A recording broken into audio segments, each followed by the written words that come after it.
Good evening, good evening, good evening. We will have the Pledge of Allegiance led by our student board member, Darlene Titt from Sato. Place your right hand over your heart. Ready, begin. I pledge allegiance to the flag of the United States of America and to the republic for which it stands, one nation, under God, indivisible, with liberty and justice for all. Thank you, Darlene.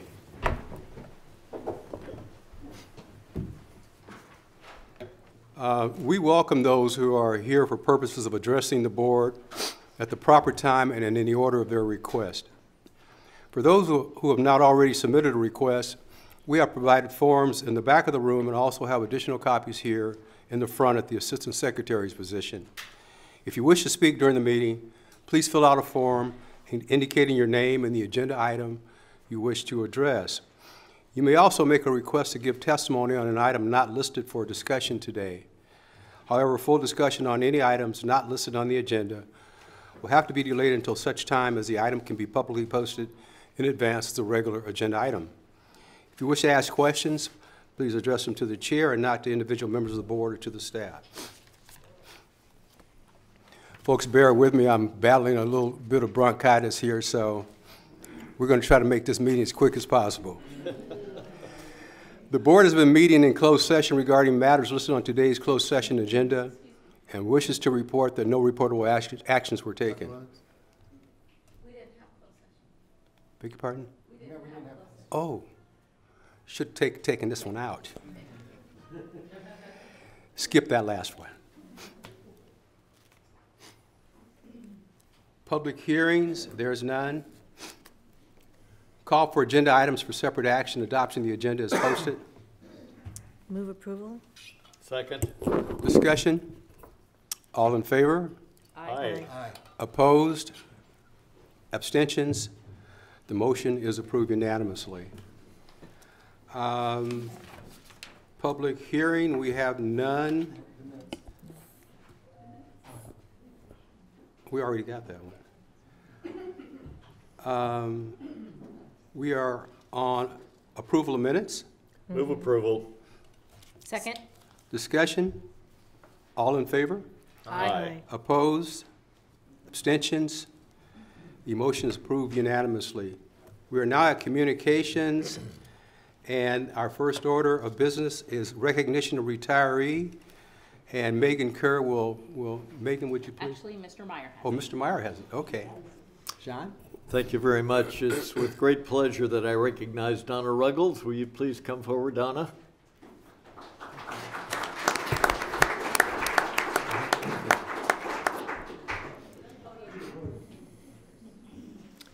Whereas Donna Ruggles is retiring after 35 years of dedicated service to the students of the Long Beach Unified School District, where she served the students of the district as a teacher at Lincoln and Fremont schools, and where she is knowledgeable and student-focused educator who has always worked to give every student excellent instruction and to provide conditions conducive to their full success, and where she's made school a meaningful and motivating experience for her students as she continually adjusted and adapted her teaching to meet their individual needs, and whereas she's been an active participant in staff development, was always eager to share her expertise with colleagues, and her energetic, efficient, and organized assistance helped to improve learning for students in classrooms and beyond.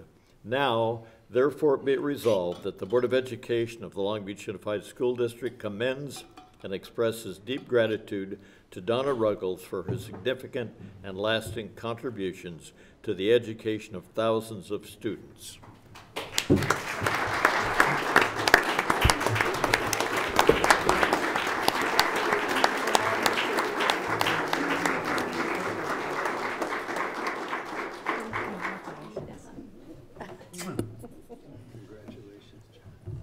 Oops, this is yours.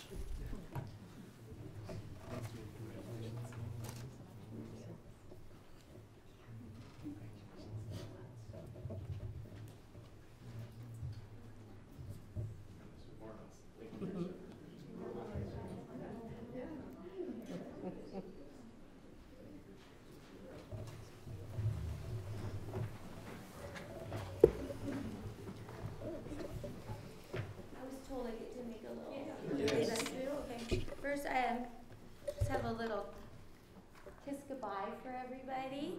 So go ahead and please share a Yes, I was a kindergarten teacher at the Okay, see if I can get through this. I get my tissue out early. First of all, I'd like to thank the board for their time, efforts, and all they do for the students and employees of the Long Beach Unified School District, and especially for celebrating my retirement with me, as well as if there's any other teachers here today that are retiring. I'm truly honored to have John Meyer recognize my service. He's been a phenomenal educator, principal, school board member. He's always been one of the most respected people in the Long Beach community. I've even sought his advice on many, many different situations, and he's been a big help to me. I used to teach with his wife, Sylvia, and I'm honored now to call them both my friends. So I wanted to introduce my dad is here tonight, Don Kay. Oh, stand up there, you made that go. Best role model I could have ever had, and by the way, he went to Long Beach Poly and graduated in 1945.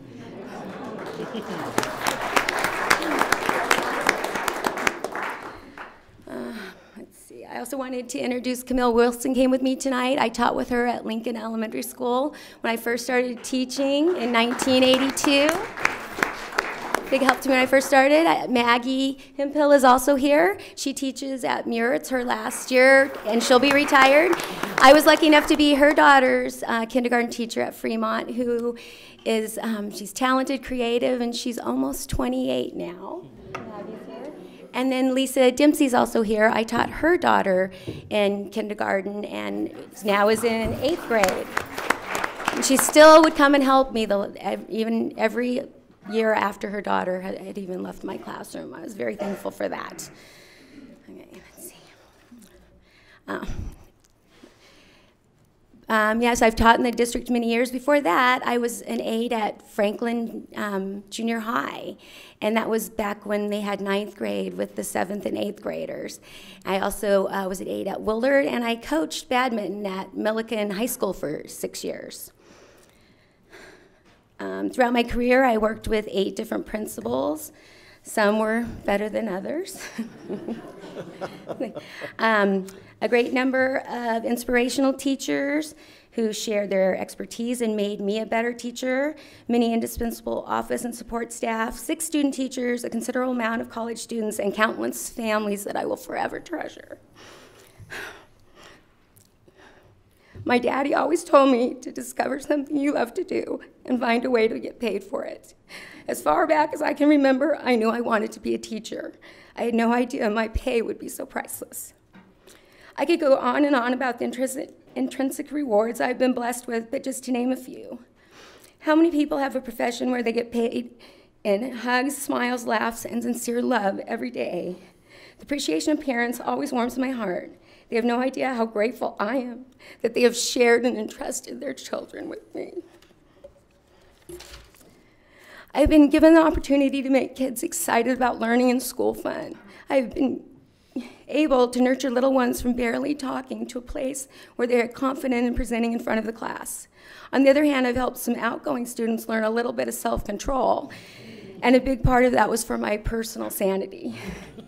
I've gotten to develop problem-solving skills and see young kids work together toward a common goal. All teachers have many stories to tell. I'd like to take a little opportunity and share just a couple quick ones with you. They're all very different. Please remember the name Emmett Aquino. Even though he just now started 3rd grade, without a doubt he will do something amazing in the future. Finding how to challenge him was difficult, but through much investigation, I learned he could take classes at Cerritos College.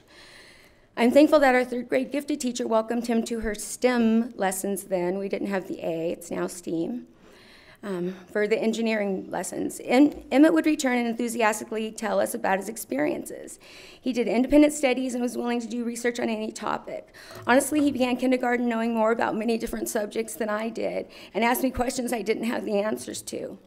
In the end, it was so rewarding to see that even though he came in with a great deal of knowledge and curiosity, he still enjoyed kindergarten and made progress academically, socially, and emotionally. On the other hand, I had a little girl whose parents had both been in and out of rehab, and the family had even been homeless. She was the second of 4 children. Through the Assistance League, we were able to get them clothing, school supplies, and make their holidays happier. Obviously, my student didn't have very many readiness skills. Toward the end of the year, she still didn't know all her letter names or her letter sounds. To get her thoughts on paper, she would scribble and write a few random letters. I could not have been prouder when she excitedly read her story, and it contained all the elements of a good paragraph. She had an opening, a closing, details, transitions, and even adjectives before nouns. No one could have deciphered it off her paper, but she had learned a great deal and created a masterpiece. We all celebrated. One more story I'd like to share. Sorry, this is going to be the toughest. It's about a former student who was a true hero. On July 7th, 2014, Green Beret Joseph Lowry took a bullet to the head while serving in Afghanistan. The doctor said it was unlikely he would live, and if he did, he would be in a vegetative state. After spending months in the Walter Reed Medical Center, he lived in a rehab hospital in Pomona for almost 2 years. His mom was living in Hawaii, and his siblings were scattered throughout North America. I was the lucky one who was able to visit and witness the miraculous progress he was making. Joe endured many surgeries and spent most of his waking hours at doing therapy. I was and continue to be inspired by his positive attitude and tremendous work ethic. He is persevering and can walk short distances, but is in a wheelchair much of the time. His goal is to run a marathon, and when he does, I will be there rooting him on. He's now back home with his wife and 4 kids, living in Ontario. The twinkle in his eye had gone dark for a while, but is back and shining brighter than ever. I have 3 sons. They've all met him. Almost 4 years ago, when my oldest son, Danny, decided to join the Army, we visited Joe. Danny has now been deployed twice and is stationed in Texas. Whenever he gets to come home, seeing Joe is a priority. I just watch, smile, and marvel at their close friendship, fun, and camaraderie between them. I have learned way more from Joe than he could ever have learned from me. I will miss seeing former students of all ages when they would come to visit. There is nothing more rewarding than when these kids return and we reminisce about our time together. Honestly, their fondest memories rarely have to do anything with academics. They are more about experiences and how they felt being in my class. One more quick story, almost done. The year I taught 5th grade, which was when 6th grade was still in elementary school, I had a boy who struggled academically. When he was a student at Long Beach City College, though, he and his mom came back for a visit. They told me his desire to do better at school changed when he was in my class. Our district used to do what was known as the mini marathon. It was a mile run for students, and it took place downtown. I had my class do a bit of training, and I showed up for it early on a Saturday morning. Paul won a medal, and he won the motivation to do better at school. He went on to Rogers and worked hard to keep his grades up to be eligible for the track and field team. He continued through high school. He was competing in the state finals for Long Beach City College. Unfortunately, a few years later, the mini marathon became a thing of the past. Anyway, I'm still looking forward to being a guest at many high school and college graduations, along with their parties, attending sporting and other events of previous students, perhaps being invited to a few weddings, and certainly continuing the friendship I have with so many students and their family members. Again, thank you for this recognition and the opportunity to speak. I appreciate it, as well as all the people who took time out of their day and drove all the way up here to support me. I'm truly blessed. Thank you.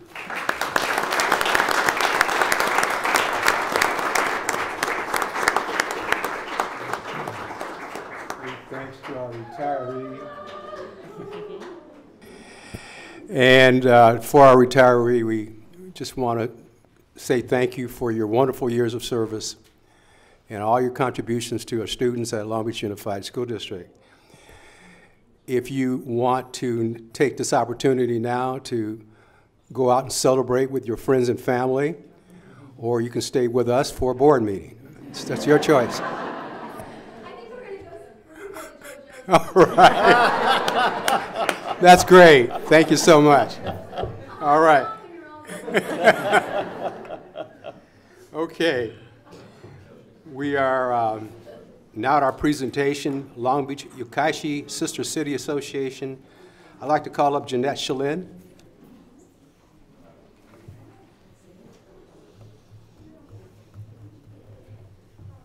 Good evening to the Long Beach Unified School Board District and everyone here tonight. As a representative of our sister city in Japan, which is Yokkaichi, the oldest of Long Beach's sister cities, we're here today to share some information about two of the programs that we partner with LBUSD on. And to help us do that, I'd like to introduce our new president, Laura Plantenga. Thank you, and thank you for allowing us this honor tonight. We're very proud of our association, and we're all very proud Long Beach residents. It is our honor to update you on this, our 56th year of our relationship with the sister city of Yokkaichi, Japan. And tonight, we do have one of our youth leadership programs with us, and they are thrilled to share their experiences that they had this summer. It is my pleasure now to introduce Midori Sanchez, who's an English teacher at Millikan High School, who chaperoned our Environmental Summit program. Good evening. So I'm going to call up my students that I had the pleasure of chaperoning, and then they can introduce themselves and we'll get this presentation started. But as they're walking up, so yes, I teach at Millikan, and 3 of our students also were from Millikan, and we have 1 student from McBride. So I'm going to go ahead and call up our students. Hi, I'm Julia Campbell. I'm a senior at Millikan High School. Hi, I'm Raquel Gass. I'm a sophomore at Millikan High School. Hello, I'm Anthony Valdespino, and I'm a sophomore at McBride High School.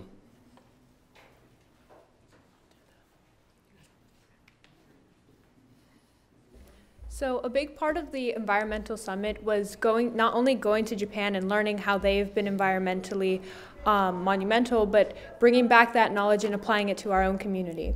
And to do that, we needed to learn the history of Long Beach.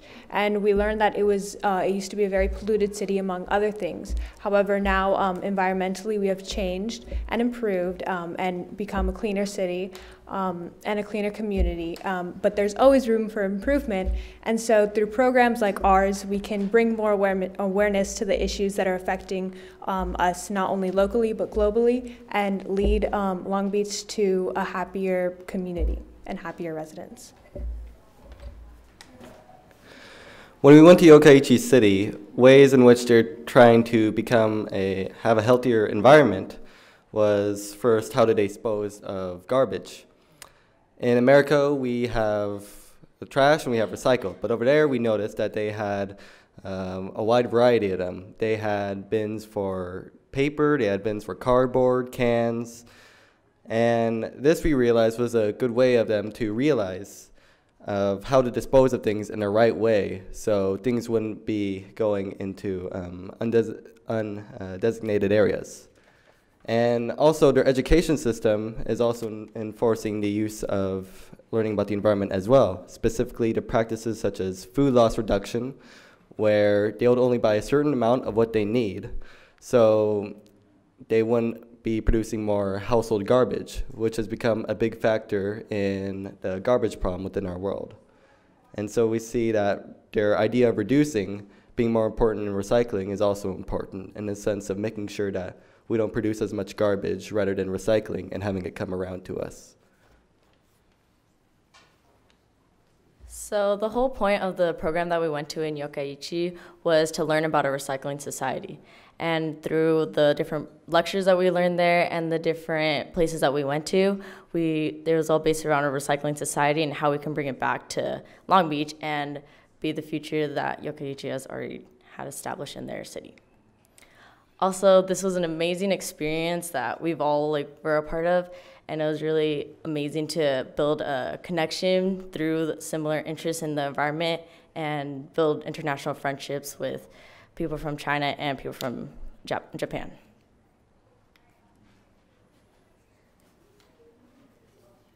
So we're very excited because now that we've come back and we have this newfound knowledge, some of the things that we want to work on now is like what are our next steps. So one of the things that we want to work with is working with the Port of Long Beach is a big priority.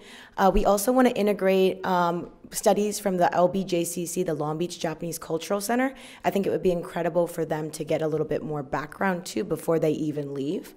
Also, we want to work with SURF as well, the Southeast Resource Recovery Facility. And then we have 2 schools that are being represented, and I'm a teacher at one of those schools. So we really hope that this is going to be a future partnership where we can all work together and continue that relationship with other students on campus. And then finally, we just really want to get some check-ins going with the Long Beach sister city, and we also want to work with Cal State Long Beach. So a recent development is that Cal State Long Beach Office of Sustainability, there's going to be a partnership that they're very interested in. We see this as a great opportunity for Long Beach Unified School District students to kind of have almost like a mentorship with college students. So that's something that we're very excited about.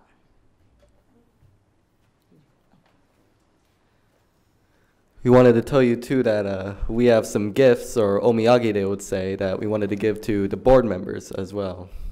So we'll just be passing that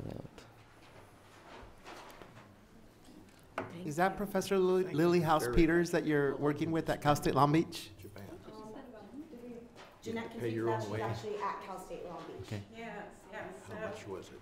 I had the pleasure of working on the President's Task Force for Sustainability with many of the faculty like her. And we're in the process of setting up a presidential commission on sustainability.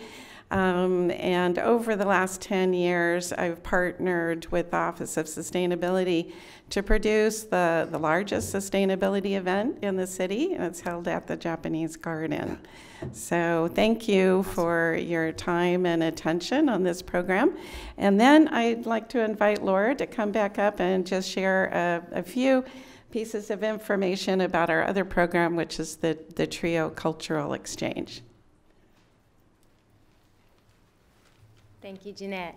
Yes, so this is one of 5 programs that we support and one of 2 youth leadership programs that we support. And the TRIO program, while they could not be here tonight, is an exchange program wherein one year we send 1 teacher and 2 students to the city of Yokkaichi, and in the following year they do the same reciprocally. We also have programs with Cal State Long Beach wherein we send teachers to Yokkaichi to help teach English for stints of 3 years at a time.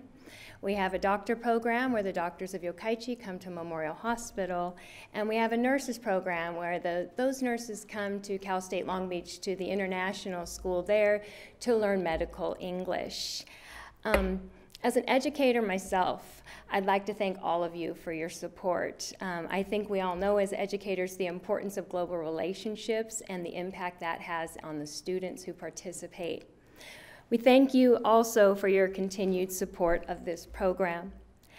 We would be honored if the board would consider assisting us with a financial contribution to assist our teachers' chaperones, as currently they assume 50% of the cost of their airfare in addition to their time and their talent in keeping these programs going. However, either way, once again, thank you very, very much for your support of our program and the city of Long Beach. Thank you. Before you leave the podium, let me just ask, my fellow board members may have questions that they want to direct towards you. Absolutely. If I may, I'd like to applaud the program. I think it's been a fabulous program. And I ask if you please send me a letter and let me know specifically what the board can do to support this program. I heard the money is an issue. I talked with one of the young ladies. She said it was $1,000 just for transportation to get over there and back. And that's it's just such a their worthwhile portion. Program. You know, we need to find a way, I think, to sustain this program and keep it going in a healthy way. I am happy to send that letter. Thank you. Are there any other questions? Just at the dinner, I was really impressed in listening to the presentation by the students. And at one point I asked someone, are they teachers or are they just really students? Because the presentations were done so well. But just to commend the student participants, and they always, for all the years that we've been going to the presentations a number of years. I've never attended one where I was not impressed with the outcome. So thank you all for coming today just to talk about your work and how exciting all that work is for you and for us as well. So thank you very much. Thank you very much. Thank you. Thank you. Any other questions I can answer? Thank you all very much. And we know we'll see you again. Thank you.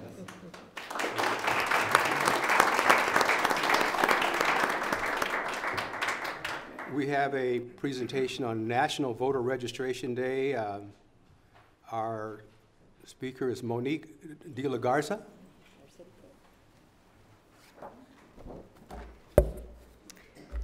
Good evening, Board President Williams, Vice President Benitez, and board members. My name is Monique de la Garza. I'm the Long Beach City Clerk. I'm here today with my Assistant City Clerk, Allison Bunma, and we want to recognize National Voter Registration Day on Tuesday, September 24th. We hope this year will be our most successful year yet with the help and enthusiasm of the students and faculty of LBUSD. A little bit of history about National Voter Registration Day. It's a national holiday celebrating democracy held on the fourth Tuesday of September, first observed in 2012. I encourage the board to recognize this holiday and encourage staff members, administrators, teachers, and students to register and pre-register to vote. I have a proclamation here that I can read if you would like. I'd like to be respectful of your time as somebody who also spends a lot of time at meetings. I understand how long these can go, so if you'd like, I can read the proclamation. Okay, proclamation in support of National Voter Registration Day. Whereas National Voter Registration Day was first observed in 2012 and is now considered a national holiday, and whereas every year millions of Americans find themselves unable to vote because they missed the deadline to register, fail to update their registration, or are unsure how to register, and whereas the 18 to 25 voting age block comprised only 12.77% of all voting blocks registered to vote in Los Angeles County, and is the voting bloc with the least voters according to the Secretary of State report as of October 22nd, 2018, and whereas National Voter Registration Day seeks to create broad awareness of voter registration opportunities to reach tens of thousands of voters who may not register otherwise, and whereas the Office of the City Clerk has partnered with our local education institutions such as Long Beach Unified School District, Long Beach City College, Cal State Long Beach, and sponsors such as Long Beach Mayor Robert Garcia and the Water Replenishment District, and whereas National Voter Registration Day will provide an opportunity to conduct outreach and education for students in Long Beach area to learn how to register to vote, sign up for election reminders, check their voter registration status online, opt to receive their ballot by mail, learn about vote centers, and more. And whereas National Voter Registration Day is a nonpartisan day of civic unity for a common purpose to celebrate democracy and the voting rights we all share as American citizens, and whereas every eligible citizen should have the opportunity to cast a ballot. Now therefore it be resolved that we, the Office of the City Clerk, from the City of Long Beach, recognize Long Beach Unified School District, Long Beach City College, and Cal State Long Beach National Voter Registration Day partners on the fourth Tuesday of each September and commit to embracing local efforts to engage our students in future elections.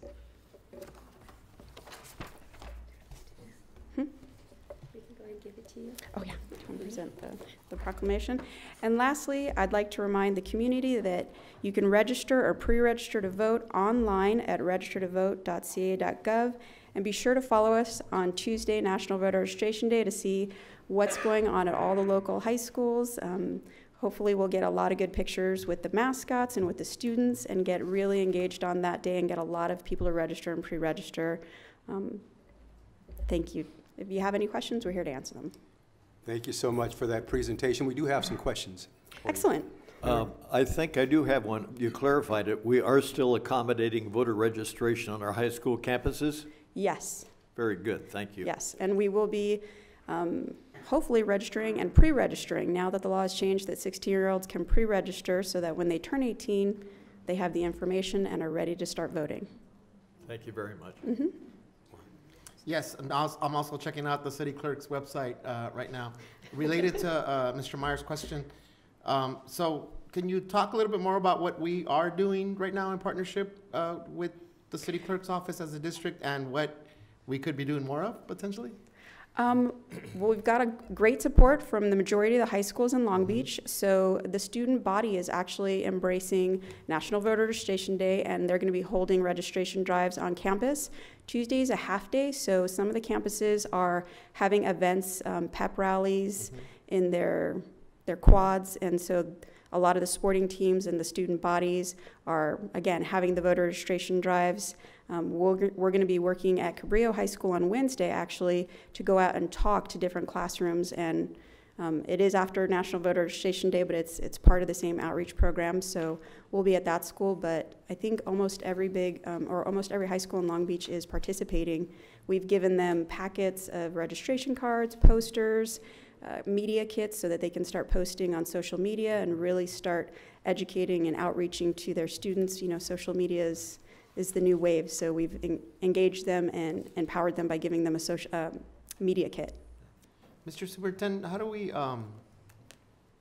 quantify, like, you know, how many students end up registering through our schools? We actually capture that information, so we give voter registrations to the schools and we'll collect them at the end and count them. Okay. So hopefully there'll be a little bit of a competition between the high schools to up the voter registration. We're trying to get the mascots involved so that we can, at the end, come back with some pretty positive results and give the schools an opportunity to brag a little bit about how well they've done on National Voter Registration Day. You beat me to it, because I was gonna, and I'm gonna interrupt our superintendent here. I was gonna ask if there was any incentive that we could provide we have our schools. As a system giving it incentives, but Jordan, I'll tell you, has already tweeted it out several times. Okay. So. Well, and Mr. Superintendent, I know our social media's game is picking up a bit, so I would hope that we would use that media kit from the district office as well on all of our sites, so it's not just the high schools, but that as a system that we're working that angle as well. That'd be fantastic. I think I heard you say that you're getting support from a majority of our high schools. Yes. I would like to hear that we're getting support from all of our high schools. Well, hopefully by Tuesday I can give you that report that all of them are now participating. I see Dr. Camarillo sitting in the front row, so he heard me also. Thank you. Thank you for coming out tonight. I really appreciate Other questions? I'm gonna ask my question again. Any way we can incentivize any of our it may be too late this year, but we can look in the future. Okay. Great. Again, thank you so much, you so much. Monique, for the presentation. Much appreciated. Okay, we are at public testimony on items listed on the agenda. I don't have any request. Staff report, there is none. Public testimony on items not listed on the agenda. I do have two requests. Karen Taylor. I think we might be the same request.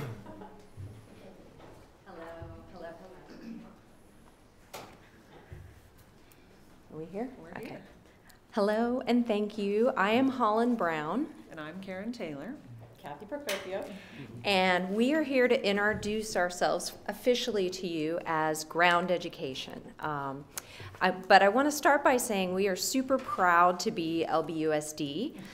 First and foremost, as parents of current and past students in the district, and also as the creators of our innovative garden education program. And we are now working with schools in almost every district. I don't think we have any schools in District 5 yet. We're still working on District 5. But we have a program that runs the entire school year. It's for every kid at the school, and they come out monthly and they work in the garden with us as educators, and it's an extension of their classroom and grade level learning. So we get kids working with their hands and their heads in the dirt while they're thinking together about classroom concepts and connecting with nature in a real and impactful way. We've been doing it for about 12 years. The first 8 entirely as volunteers at one site, Lowell Elementary, where we incubated this program along with teachers and staff there. And for the past 4 years, we've been expanding. We became a nonprofit so we could start to fundraise to get our program into more schools. So this year, we're working at 10 LBUSD school sites. We have 12 sites total because we also work with Precious Lamb Preschool, and we have an urban farm at the Boys and Girls Club on Del Amo and Atlantic. So when you add all that together, it's 5,000 kids that we're working with this year. Well, and everything she just said, I'm Karen Taylor, and we're proud to be able to have this program valued by teachers and students alike. Students are really sort of our strongest ambassadors. In fact, I see some people here who might even have kids in the program. But anyway, I'm actually fourth generation Long Beach. My youngest just went to Wilson this year, and so I feel especially thankful and proud that I'm able to give back to the community and that we're working together, again, to see all students at every grade level. What we teach builds every year, and it's different every year, so as they come out, they're thinking and learning, and again, as Holland said, we're forever changing and adapting to next generation science standards, which we found really applicable to the things we're doing and the kids are doing out in the garden. So we're keeping current, and again, you know, everyone seems to benefit from connecting with nature and considering some of the, you know, global issues and things that are going to need to be problem solved by our next generation. We really find nature has a lot of answers if we can look to it. So anyway, in the interest of time, we just want to say thank you, and if anyone has any questions for it. Yeah, we'd love to meet with you individually at some point and talk to you about the schools in your district and get any feedback you have from the schools we currently work with, or talk about future sites. Right now we're expanding at about 1 to 2 schools a year as funding and time permits. So we left our information with you. We also have social media, so you can check us out on groundeducation.org or Instagram at groundeducation if you want to see what we do. Yeah, we're established with Cal State Long Beach, and as an intern, they can come to us as interns. They earn college credit for spending time for the semester with us and teaching the students in the garden. So they're the ones that got us up on social media. We have to fully admit that was their interns. Yeah, right. Their young perspective on things. But you can follow us, if you'd like to. Yes. Well, we certainly thank you for your presentation. Sure. Questions? I can certainly vouch for at least one second grader that. A brief comment, no question. Brief comment, Brent? Okay. I'll keep it to less than 5 sentences. I can vouch for at least one second grader that does recognize Ms. Taylor at different parts of our city because of the wonderful experience she's had with the community garden at her school. Thank you. I'd second that, and Karen, call me and let me know what I can do to help. Okay. Thank you, Mr. Meyer. You know, it just brings back a lot of memories of middle school for me, and having an opportunity to go out and do exactly what you're saying, and being able to water the things that we planted, and also be able to take care of it, and as it ripened, we were able to, sure. you know. Oh, yeah. Lots of eating and tasting. I'm glad that some things don't die out. I'm really glad to hear that. Thank you so much for your presentation. Thank you all. Thank you for all you do. Thank you. All right. We are now at business items. Personnel, Mr. Meyer. Thank you, Dr. Williams. I present the following proposed actions prepared by the Deputy Superintendent of Education Services, approved and recommended by the superintendent. Classified and exempt personnel, appointments 50, leaves of absence 11, suspension without pay 1, abandonment of position 1, resignations 33, retirements 9. Certificated personnel, appointments 27, in-service changes 20, leaves of absence 1, separations deceased 2, retirements 1, and I move approval. Second. Discussion. All in favor? Aye. Opposed? Abstentions? The motion is approved unanimously. Instruction. I move to approve. Second? Discussion. All in favor? Aye. Opposed? Abstentions? The motion is approved unanimously. Finance report A. Move approval. Second. Discussion. All in favor? Aye. Opposed? Abstentions? The motion is approved unanimously. Finance report B. Move approval. Second. Discussion. Yes, Mr. Chair, I recuse myself from participation in Finance Report B on the consent calendar. I have potential financial interest under Government Code 1091 and 87100. My husband works for a subcontractor who has done work for the payees. Further discussion? All in favor? Aye. Opposed? Abstentions? The item is approved 4-0,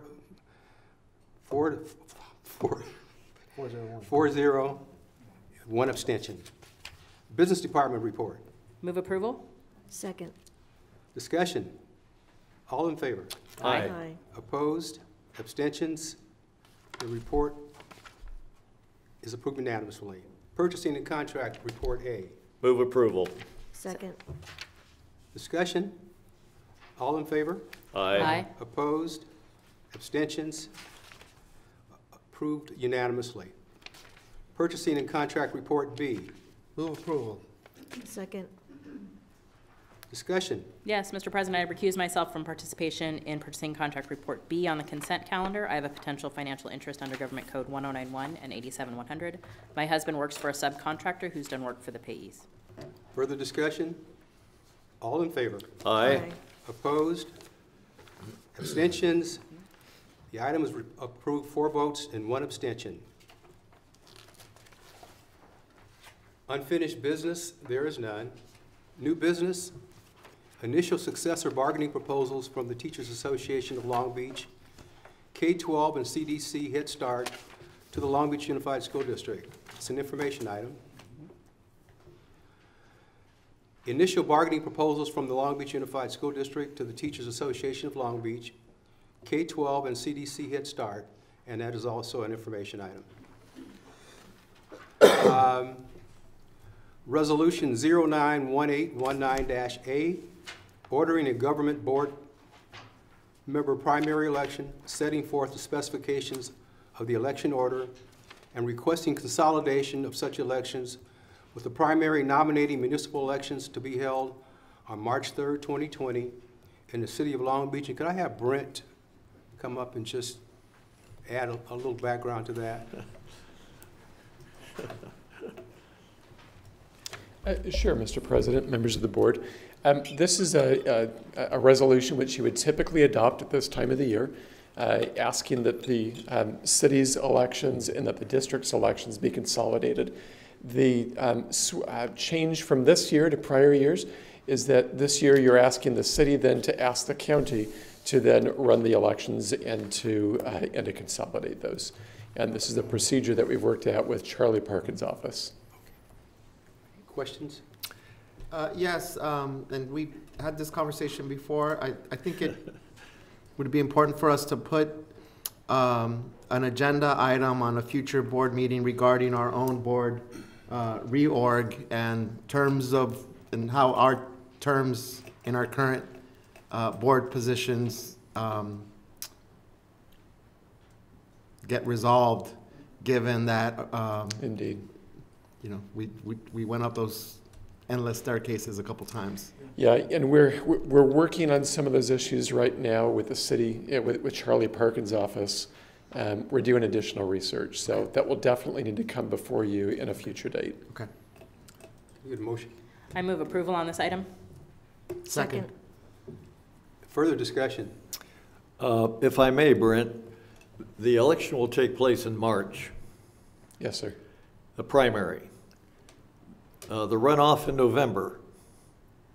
If no runoff is necessary, yet that new board member, for example, replacing Felton and I, would not be seated until December. Is that my correct understanding? That's correct. Thank you. I have a question about the cost. How does this impact the cost for the district towards the election? You know, that's, I don't know that I have the numbers. Somebody else in the room might have the numbers.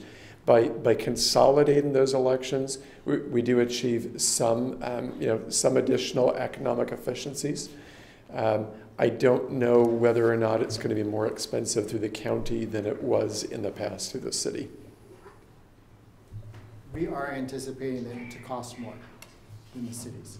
So an increase of cost? Correct. We are anticipating, and we'll get that to you, but in past elections, the county has been more than the city. So we are expecting the cost to be more, and we're required to do this as part of the new process. Right. Brent, can you elaborate on John's question? I mean, the lag time if a board member wins outright in the primary and that person has to wait to be seated in November? I'd have to go back and take a look at the city's resolution again, but that was, what he stated was my memory as well. Yep, okay, it is. And that's one of the things that I think would be good to address, either in a future charter amendment or in a future city resolution. And again, we're talking about that with the city. Right. We are in discussions with that has to be changed by city charter. But currently for this election cycle in 2020, if one won in March, they would not be seated until the second meeting in December.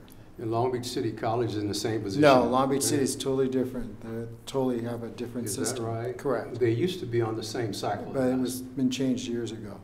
Okay. So we're different. So we're, as Brent said, we're working with the city and Mr. Parkin to look at a future potential charter amendment that would go to the voters, but that couldn't go to the voters until November of 2020. Okay. Brent, for discussion.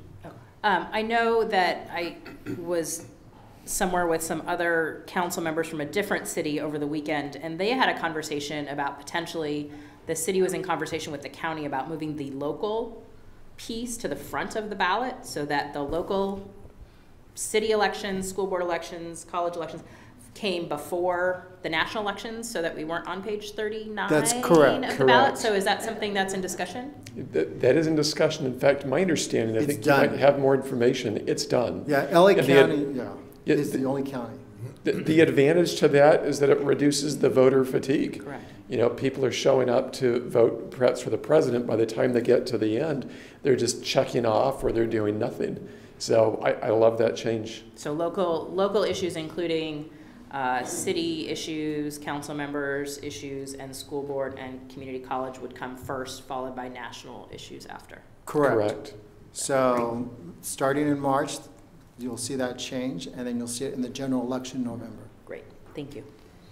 Further discussion? All in favor? Aye. Opposed? Abstained? The motion is approved unanimously.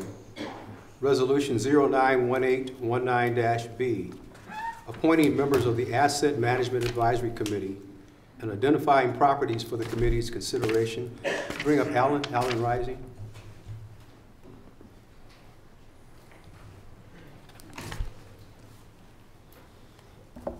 Thank you, President Williams, board members. So today the item in front of you is the adoption from the board's consideration is the adoption of an asset advisory committee, and we're going to be identifying properties that the district currently owns that will be submitting to the committee for their consideration for what the ultimate disposition of that property would be. We currently have two properties that are currently vacant. One of them is at 4310 Long Beach Boulevard. We affectionately call it the Willows Building. And we have another building at 999 Atlantic Boulevard. This is a building that was previously used for our Personnel Commission. And so those buildings are currently vacant, and they're really looking at it as surplus to our needs. According to Education Code 17388, the district is required to form a committee of various citizenry to come in and advise the board, looking at various different metrics, including student demographics and other items, to ensure that the board truly doesn't need this property and provide a recommendation back to the board for the final disposition of that property. At the same time, while we're doing that, we're also looking at other properties that the district currently owns, including this building that we're in today, to really look at are there options in the real estate market for better locations for those properties. There have been concerns in the district that our board building is at the extreme edges of the district. It can sometimes be difficult for public to be able to access the building. And so we're merely asking the committee to look at it, to give the board some recommendations, and ultimately give the board the flexibility to look into the market to see if there are better locations for some of these properties and to better serve our citizens in our district. It's important to note that there's no obligations or no commitment to the district in this process. This is merely asking the committee to examine the district's metrics and provide a recommendation to the board that will allow us to then move forward with exploring other properties in and around the district. I move approval. Second. Discussion? Just to follow up, sorry. Sure. You were going to follow up on one of the last things that you said, Alan, but did you want to? Sure, I just wanted to open up the conversation. So I appreciate that you said this doesn't obligate us to a certain course of action with any of the properties listed here. It allows us the opportunity to choose to dispose if that's what we agree is something that we want to pursue. And I would just encourage us to expand our horizons a bit as we look at some of these properties, and when we think of our mission as a district and what that entails, that sometimes it isn't just about, for me, education. So when we're looking at these properties, that there might be opportunities to partner with nonprofits or other agencies that might provide services that are of great benefit to our students. So as we continue this conversation, working with this committee, that at some point we agendize a more robust conversation about the possibility of looking at working with an affordable housing nonprofit who may be able to provide us and provide the community with some much needed housing in a time when we have declining enrollment. And we know that affordability in this city is something that's impacting our enrollment, that if we have the opportunity to be a good partner and a good steward of that, that might be something that we want to consider. So I would hope that as we move forward with this committee that we have a really broad vision of what that might look like. And it might be non-traditional, it might be a little bit outside of the box or where we've ever been, but I would look forward to a really robust conversation around that. Alan, who appoints members to this committee? The members were solicited, so we posted applications around the district in various different avenues to look for individuals that were interested in serving in this capacity. It's voluntary. We actually have been soliciting for this position for more than a year, or just about a year, I guess, in order to get local individuals that are interested in serving in that. So ultimately, that's the item in front of you, is for the board to adopt these individuals as members of this committee. Thank you. Yeah, Alan, my question is directly, my question is directly related to Board Member Kerr's comments.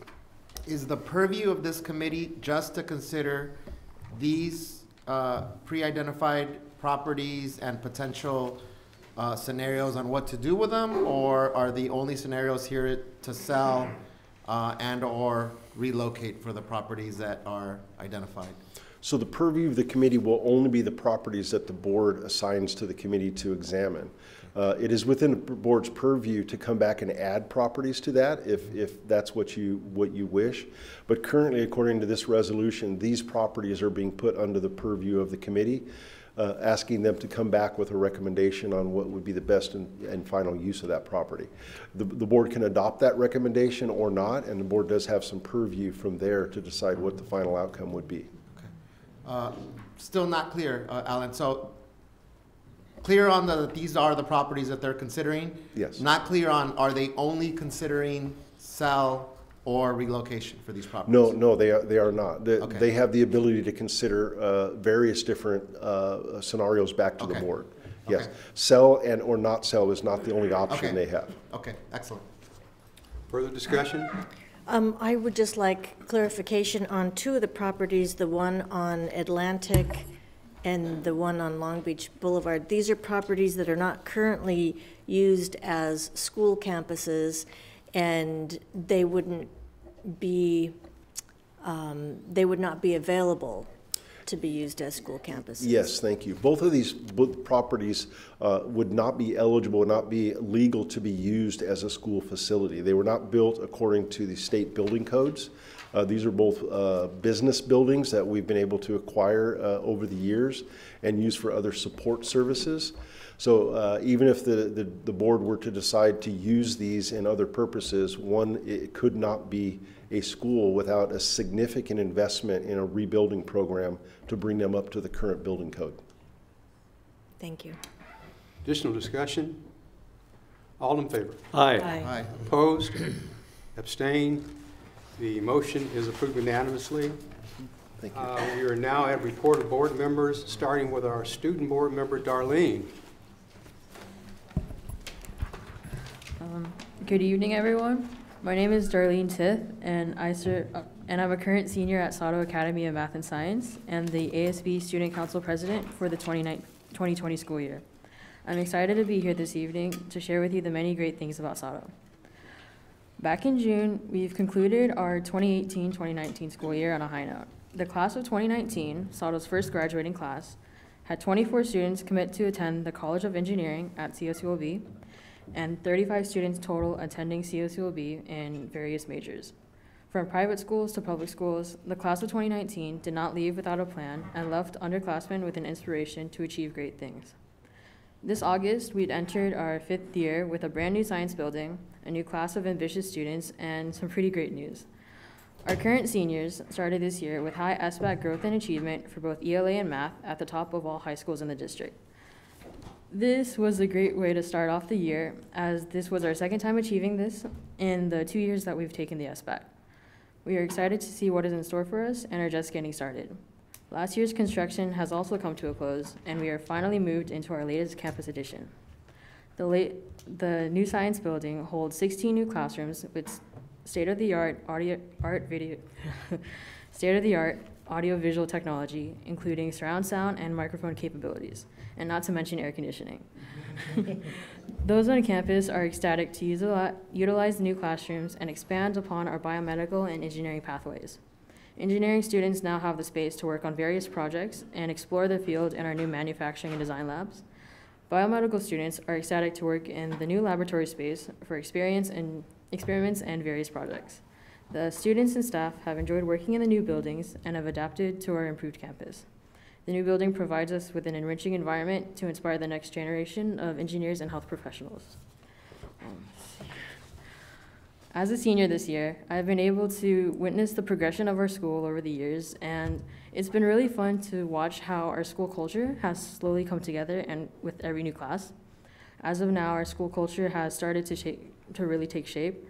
Since our first year of senior activities last year, students now look forward to a lot more as they come along towards their graduation. There seems to be this fresh, new feeling of ambition and curiosity on campus cultivated by the students. Each aspect of our school is always growing, and our ASB is tirelessly working to establish traditions and add on to our school identity.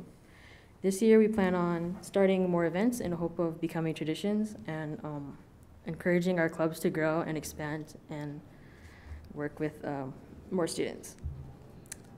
I am sure that Sato Academy will not only be known for academics in the future, but for a unique and accepting school culture also. It's a great responsibility to be given such opportunities at our school. I, along with my classmates, have been able to reach new heights that we may not have been able to at another school. We've learned skills and traits to be a successful student and a lifelong learner. We've gained hands-on experience in our respective career fields. And most importantly, we've learned how to make our mistakes into lessons and use them to grow our knowledge. With every new school year comes new challenges and lessons, but it's nothing us dragons can't handle. We're excited to see what's in store for us and can't wait to share experiences in the end. Thank you.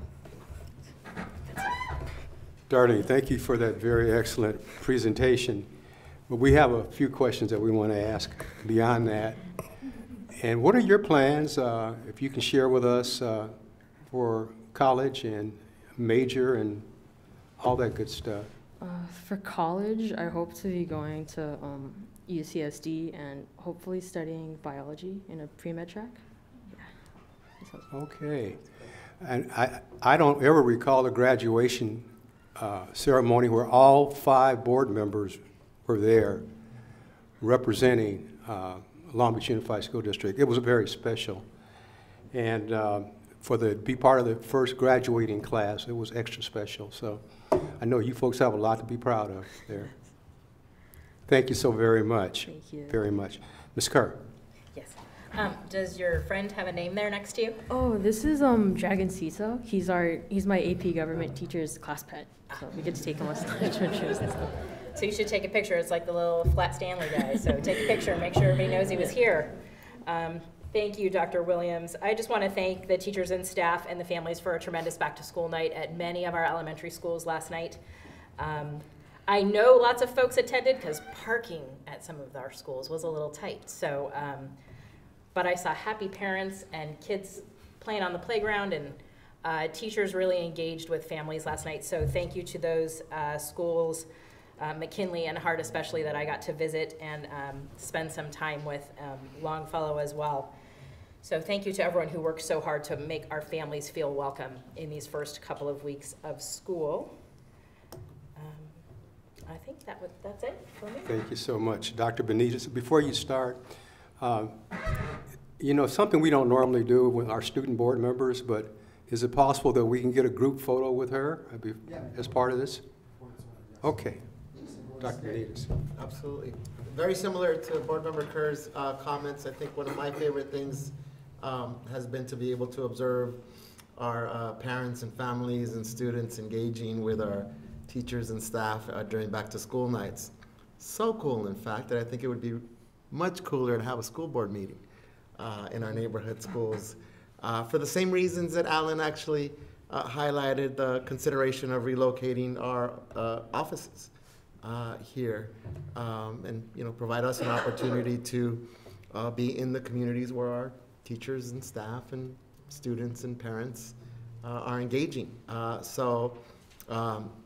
In total agreement, Board Member Kerr, that it is super cool, particularly at the beginning of the year, to see clearly parents and teachers engaging as allies, co-educators, authentic, genuine partners in our students' educational endeavors. So congratulations to everyone for putting those wonderful opportunities together. And then props to all the families and community members and students and parents that took the time to come hang out at our schools. Thank you, Dr. Benitez. Mrs. Grigg. Yes, I'm paying attention. I was just not ready to go next. Okay, since we're talking about back to school night, I agree. It's fabulous to see all the families and parents come out and be engaged in their students' education. For me, I really enjoy seeing our administrators at work, because at a lot of the back to school nights there was a presentation by the principal before the parents go and visit the classrooms, and because the schedule had different times, I was able to visit a couple of different schools and experience those presentations by the principals. And it seems to me that even if you have a principal who personally might be a little I don't want to say shy too much, but maybe a little bit more quiet, when they are passionate about what they do, when they're excited about the kids, all of a sudden they tap into this energy that is just electric, and it's energizing. And so it's very fun to go from school to school and see this in action, to really experience that. In one of the hallways, I believe it was at Cleveland, there was a display, and it was a big banner, and it had wings, and it said, "You already have the wings, you just need to fly." And I thought that was really wonderful. I like that message, because it's saying to the kids, you already have what you need, you just need to learn how to use it. And I thought that was a great message. And then at Gompers, they have a green program, and their program is a little bit different. The G stands for grit, the R for responsibility, E for expectations, the other E for ethics, and N for neighborly. And it reminds kids of the values of that school and what they need to keep in mind and work on. So I would just say that it was a big success. Also, I did want to report on another event that took place this week. It was the Presidents and Principals meeting for Long Beach Council PTA. And that was attended by, I would say, a good number of our PTA presidents, representatives. We have PTAs in 43 schools in our school district. We had executive staff there. We had a presentation by our superintendent. I know as a PTA volunteer, it's always nice to have support from the school district. And when you have the superintendent that takes time to address the PTA presidents and other people who step up and volunteer, it shows a special commitment. And when you have executive staff that takes time out of their schedule to be there and learn about how we can work together as a parent volunteer group and you know, working with our principals in the schools, it says a lot about our district, and I'm happy to be a part of all that. So just, you know, thank you for all of those people that volunteer, that continue to do that. And I know, Ms. Kerr, at a previous board meeting, you talked about joining your local PTA. So I encourage everybody to do that. And that's my report. Thank you, Diana. Mr. Meyer. Thank you very much. I'll ditto what my fellow board members have said about thanking our staff. You know, you walk into a second grade classroom and you see the challenges that a teacher has to enrich their reading ability, their math ability, their sociability. It's a real challenge. Let's go to the high school. Let's take an English teacher with 175 student contacts a day. And if that teacher spends 10 minutes outside of school reading or evaluating the writing of each student, that's about 30 additional hours a week outside of the classroom. That's just 10 minutes per student. And many of our teachers spend much more time than that. So thank you, teachers, for all you do. It's an arduous task, but one that is deeply rewarding. Thank you so much. And thank you all the board members, for highlighting the hard work and difficult work that goes on in this district each and every day. And some of it is so seamless that, you know, when you talk about 72,000 students moving through our classrooms, and sometimes what seems to be just a procedure, it's amazing that we get so much done with so many active minds and bodies. And it just, I think, clarifies what this district is all about, the amount of work that goes on in this district to do the kinds of things we do. And to all of our folks who make this happen, you're all very special, very, very special. Let me move on to superintendent's report.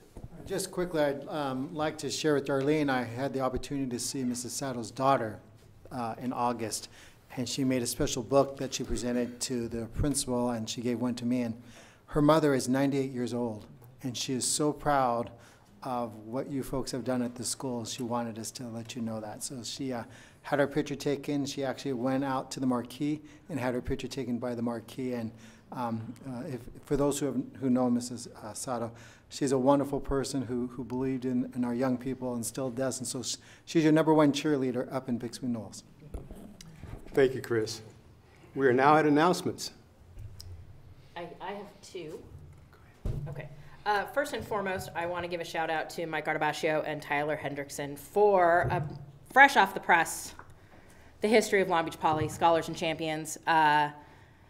I just got it delivered to my house the other day. You can still order it online, but they will be having events at Long Beach Poly. This is a tremendous undertaking that they've been working on for about 4 or 5 years, to really look at the significance of Poly in the history of our city and the history of our community. So I highly, highly recommend that you get a copy. I know there'll be an event at Poly at some point, and they will be at football games as well if you'd like, and back to school night at the high school, which is in October. I don't know the date off the top of my head. But congratulations to Mike and Tyler for tremendous work. I've only scratched the surface. The forward is by our very own alumnus, Billie Jean King, which leads to my second announcement, which is this Saturday at 9:30 a.m. The new Billie Jean King main library will be dedicated and open. She will be there herself to make some remarks, and lots of family activities, face painting, food, the whole 9 yards. So bring the family out 9:30 to that beautiful new library down on Broadway. Thank you very much. Well, Megan, do we not have a dedication also at Oropesa Thursday morning? Is that not so? I think it's Friday. Is it Friday morning? Friday. Yeah, okay. Absolutely. Very good. Thank you, John.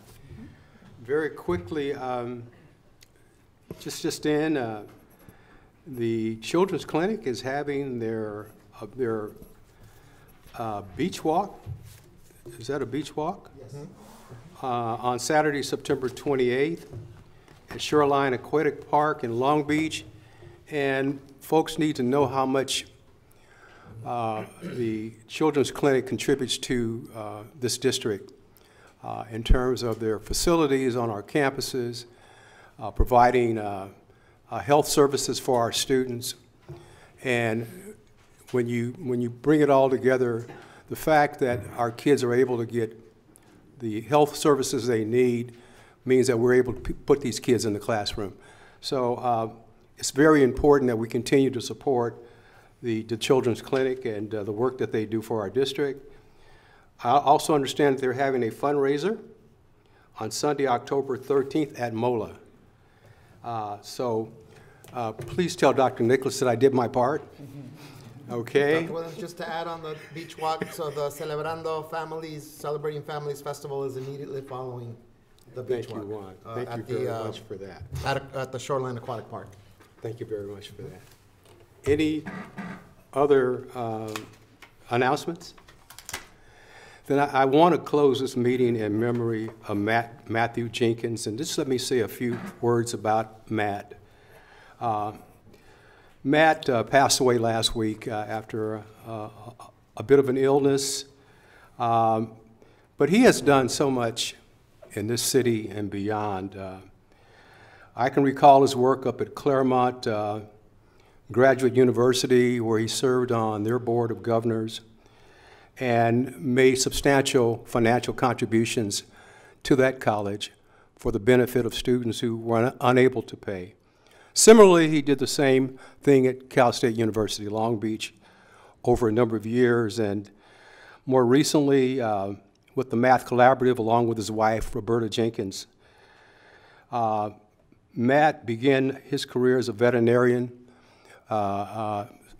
receiving his degree in veterinarian science, and practiced for many years in that trade. But the most remarkable thing about him is that he was always willing to give advice to anyone who would listen. And sometimes it came with a little sharp edge, but he was right there to make sure that he supported you hook, line, and sinker. An exceptional human being. So if we can close this meeting tonight in recognition of Matt Jenkins. Thank you. Entertain a motion for adjournment. So moved. We are adjourned. Thank you.